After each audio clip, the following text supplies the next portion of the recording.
Lock the doors, turn out the lights, and climb into bed. It's time for Hillbilly Dead Time Stories.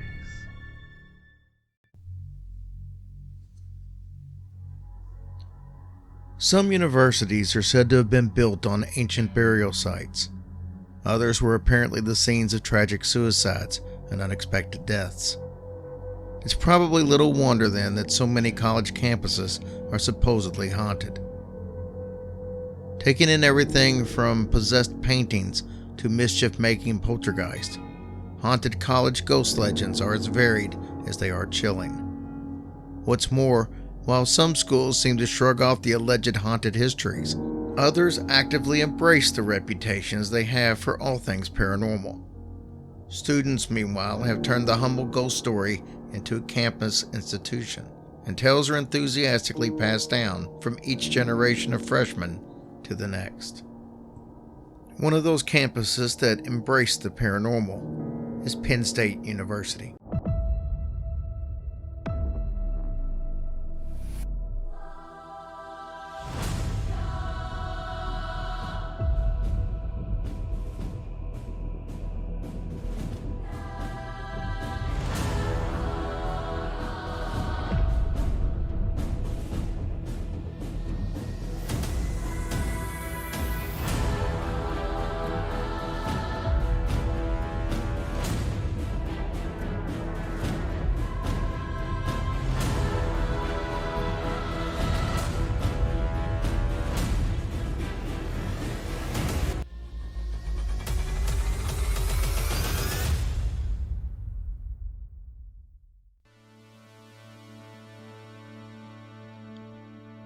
Penn State University is a multi-campus institution with campuses and affiliate facilities located throughout the state.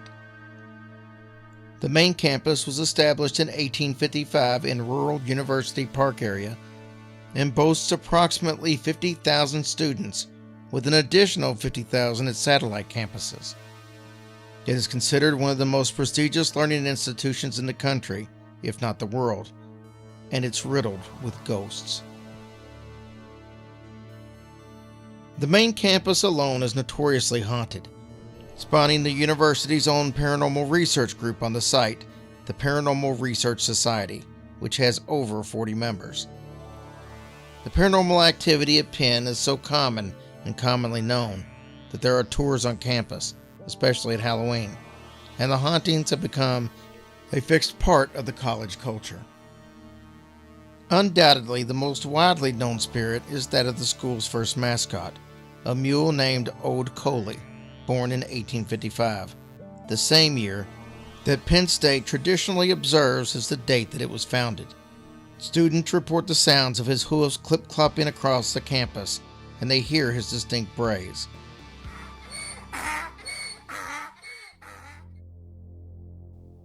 The Schwab Auditorium is particularly active, with students reporting chairs that move up and down with no one touching them, flickering lights, and the frequent apparition of 3 different ghosts, including the former janitor. In fact, Charles Schwab, the former industrialist whom the auditorium was named, is said to be one of the ghosts. He was a former Penn State trustee and he funded construction of the auditorium, as he was a huge supporter of the arts. And apparently, he likes to stick around and watch the performances in the small 900-seat auditorium. The auditorium also has a female spirit, objects that move across the floor on their own, and the sound of noises echoing from the upper floors. When students go to investigate, there is no one there. Another famously haunted site on the campus is the old Botany building situated along Pollock Road. It is a simple building but houses quite a bit of ghostly activity, at least according to the students and researchers who visited the red brick cottage. The ghost of Frances Atherton, the wife of former university president George Atherton, is said to haunt the structure. She is often spotted looking out an upper floor window across the street to the cemetery where George is buried. Because the walkway past the building is so busy, there have been numerous reports of Frances standing, looking anxiously out, not even noticing the parade of students below. Luckily, the many ghosts of Penn State are generally said to be friendly, or at least neutral, but they make for a great late-night conversation on dark and stormy nights around the campus. The campus Ghost Walk allows new students to see and hear the legendary stories of Penn State's paranormal reputation, while at the same time locating the hotspots that they may wish to visit later or avoid altogether. Mont Alto's Weisling Hall is the oldest building in the Penn State complex. It was built in 1807.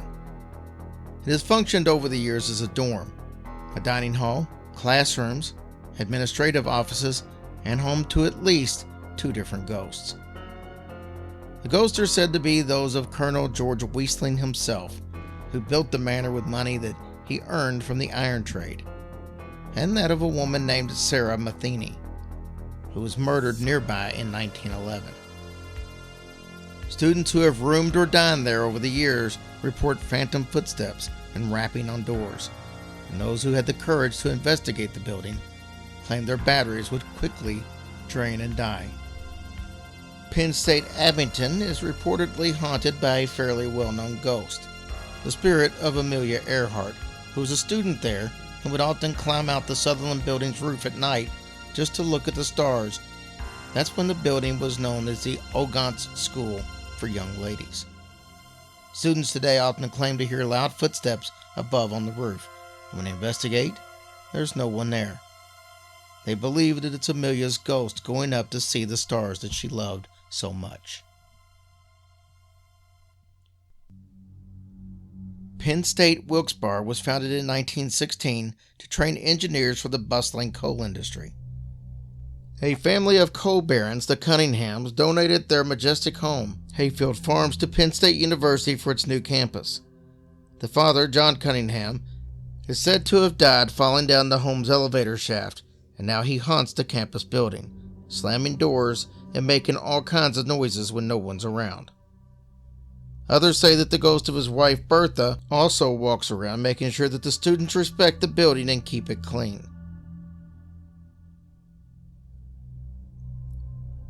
Penn State Hazleton is a 125-acre former estate called High Acres in the small town of Hazleton. It was once the home of a wealthy family, the Markles, who many believe now haunt Schiavone Hall. Night staff and late-night studying students hear a host of strange, unexplained noises.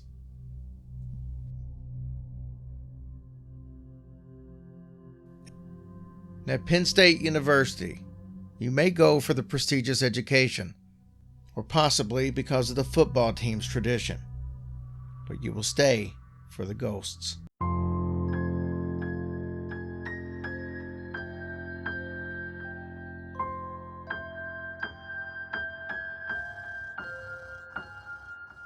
Hush, little baby, don't say a word.